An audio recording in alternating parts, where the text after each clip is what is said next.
దేవునికి స్తోత్రం. నేటి మన అనుదిన అరుణోదయ రక్షణ వాక్య సందేశం వింటున్నటువంటి ప్రియమైన దేవుని బిడ్డలారా, మీకందరికీ మన ప్రభువు రక్షకుడైన యేసుక్రీస్తు నామం పేరిట నా యొక్క వందనములు, శుభములు మీకు తెలియజేస్తుంటున్నాను. ఈ దిన వాక్యములు మనం చదువుకుందాం.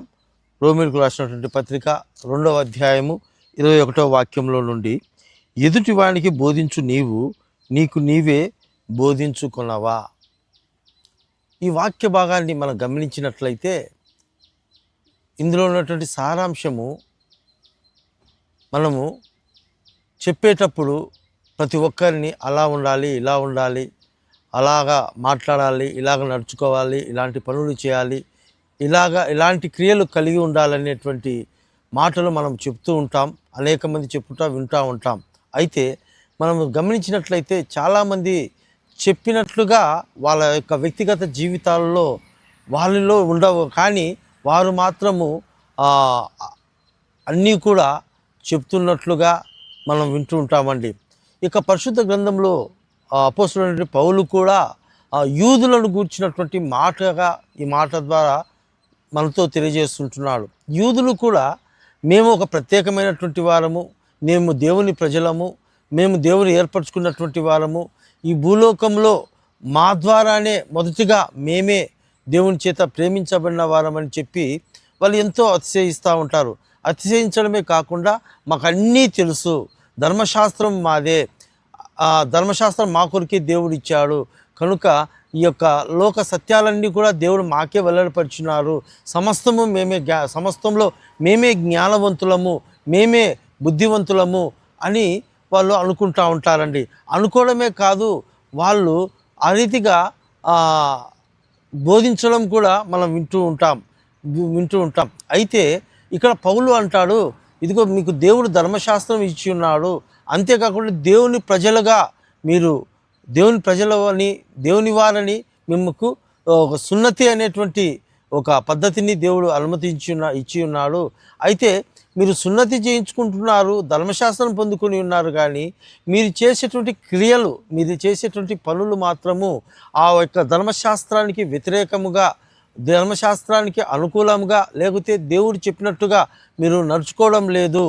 అలాంటిగా మీరు దేవుని ధర్మశాస్త్రం కలిగి ఉండడం ద్వారా, సున్నతి చేయించుకోవడం ద్వారా దేవుడికి మీరు ఇష్టలుగా ఉండలేరు.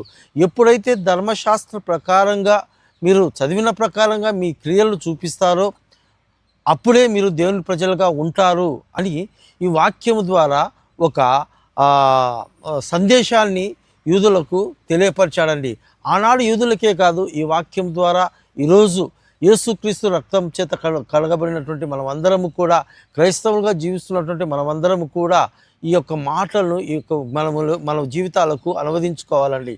మన కొరకు కూడా యేసుక్రీస్తు ప్రభుల వారు ఆయన స్వకీయ జనంగా మనం ఉండుట కొరకై మన కొరకు ఆయన రక్తాన్ని కార్చాడు, మన కొరకు శిలువలో మరణించాడు. ఆ రక్తం ద్వారా మనము కడగబడిన వారముగా, ఆయన స్వకీయ జనంగా, స్వాస్థ్యంగా, నేటి క్రొత్త నిబంధన ప్రజలముగా మనం మార్చబడి ఉన్నాం. మనందరి కొరకై పరిశుద్ధ గ్రంథము దేవుడు మనకు అనుగ్రహించి ఉన్నాడు. ఈ పరిశుద్ధ గ్రంథంలోని దేవుని మాటలు మనం చదివిన ప్రకారంగా జీవించాలని, నడుచుకోవాలని, ప్రవర్తించాలని, సాక్షిగా లోకంలో యేసుక్రీస్తు ప్రభువుల కొరకై నిలిచి ఉండాలని దేవుడు మనకు అనుగ్రహించి ఉన్నాడు. అయితే మనం రక్షింపబడాం, క్రైస్తవ కుటుంబంలో జన్మించాం, క్రైస్తవులుగా పెరుగుతుంటున్నాము, కానీ చాలామంది చదువుతుంటున్నాము, కానీ వాక్యాన్ని అది మన జీవితంలో మన ప్రవర్తన ద్వారా మనము కనబరచలేకపోతుంటున్నామండి. ప్రతి ఒక్కరం కూడా బాప్తిజం తీసుకొని ఉన్నాం, బాప్తిజం అనుభవంలోంచి మనం వచ్చి ఉన్నాం, యేసుక్రీస్తు ప్రజలుగా మార్చబడి ఉన్నాం, కానీ మనం ఎవరం కూడా ఆ రీతిగా మనము దేవుని ప్రజలుగా మనము జీవించలేకపోతాం, అంటే వాక్యానుసారంగా మనం జీవించలేకపోతుంటున్నాం. ఈ యొక్క పరిశుద్ధ గ్రంథంలో ఈ మాట తెలియజేస్తున్న అపోస్తలుడైన పౌలు అంటాడు, ఇది నేను క్రీస్తును పోలి నడుచుకున్న ప్రకారము మీరు నన్ను పోలి నడుచుకున్నాడు అని ఆయన ఒక మాదిరికరాన్ని తెలియపరిచాడు. అంటే ఈ యొక్క వాక్యంలో మనం అర్థం చేసుకోవాలంటే అట్లా యూదులకైనా కానీ, ఇటు క్రొత్త నిబంధన ప్రజలమైన మనకైనా కానీ పౌలు చెప్తున్నది ఒకటే మాట, ఇదిగో నేను ధర్మశాస్త్ర ప్రకారంగా జీవించాను, ధర్మశాస్త్ర ప్రకారంగా నేను నడుచుకున్నాను, ఒక సున్నతి పొందుకున్న వాడిగా నేను దేవుని ప్రేమను ధర్మశాస్త్రంలో ఉన్న ప్రకారంగా నేను చేశాను అని యూదులకు ఒక సందేశాన్ని తెలియపరుస్తూ, అదే రీతిగా క్రొత్త నిబంధన ప్రజలమైన మనకు కూడా పౌలు అదే సందేశాన్ని ఇస్తుంటున్నాడు. ఇదిగో నేను క్రీస్తును పోలి నడుచుకున్న ప్రకారము మీరు నన్ను పోలి నడుచుకునుడి. నిజమే దేవుని బిడ్డలారా, ఆయన ఏదైతే గమనియేలు పాదాల దగ్గర ధర్మశాస్త్రం గురించి నేర్చుకున్నాడో తెలుసుకున్నాడో అది తెలుసుకున్న దాని ప్రకారంగా తన జీవితం అంతా జీవించినంత కాలము దేవుని అదే ధర్మశాస్త్ర ప్రకారంగా దేవుని యొక్క తెలియపరిచినటువంటి ఆ యొక్క క్రియలను చేస్తూ దేవునికి ఇష్టడుగా ఆ యొక్క పౌలు జీవించాడు. మన జీవితాల్లో కూడా మనం గమనించినట్లయితే మనము కూడా ఈ యొక్క విషయాలు మన జీవితాలకు అప్లై చేసుకోవాలండి. ఇప్పుడు మనం వాక్యం చదువుతుంటున్నాం. ఈ చదివినటువంటి వాక్యము లేకపోతే మందిరాలకు వెళ్ళి మనం వింటున్నటువంటి వాక్యము అది మన జీవితంలో మనము చూపిస్తుంటున్నామా అనేది మొదటగా గమనించాలి. ఒకవేళ లేకపోతే మనము ఇక మీద నుండైనా ఆ విన్న వాక్యాన్ని చదివినటువంటి వాక్యాన్ని మన జీవితంలో దాని ప్రకారంగా నడుచుకునేదానికి మనం ప్రయత్నం చేయాలి. చివరిలో మనం నేర్చుకోవాల్సిందంటే మనము జీవించి అలాగా ప్రవర్తించి అలాంటి పనులు వాక్యానుసారమైన పనులు క్రియలు మనం చేసిన తర్వాత మనం ఇతరులకు బోధించే వారంగా ఉండాలండి. ఇతరులకు బోధించే వాళ్ళంగా ఉండాలా. పరిశుద్ధ గ్రంథంలో గమనించినట్లయితే దావీదు ఒక న్యాయాన్ని కాపాడవలసిన వాడు, ధర్మాన్ని కాపాడవలసినటువంటి వాడు, రాజ్యంలోని ప్రజలను యొక్క క్షేమాన్ని గమనించవలసినటువంటి వాడు ఏం చేశాడండి? న్యాయం చెప్పాల్సినటువంటి వాడు తానే అన్యాయమైన పని చేశాడండి, అక్రమమైన పని చేశాడు. తన యొక్క సైనికుడైనటువంటి ఆ యొక్క ఉజ్జియా యొక్క భార్యను బెత్షెబాను ఆయన ఆ కుటుంబానికి అన్యాయం చేస్తాడు. మనం గమనించినట్లయితే ఊరియా యొక్క భార్యను బెత్షెబాతో పాపం చేస్తాడు. చూడండి ప్రియమైన దేవుని గమనించండి. బోధించడం ఒకటి, చెప్పడం ఉంది, కానీ తన జీవితంలో ఆయన లేనట్లుగా మనం చూస్తామండి. అదే రీతిగా శాస్త్రులు పరిచయాలు ఉంటున్నారు. వాళ్ళు ధర్మశాస్త్రాన్ని అంతా చదువుతున్నారు, ధర్మశాస్త్రం మొత్తం తెలుసు, కానీ క్రియల పూర్వకంగా వచ్చే లోపల వాళ్ళు ఆ యొక్క క్రియాపూర్వకంగా వాళ్ళు జీవించలేకపోయారు.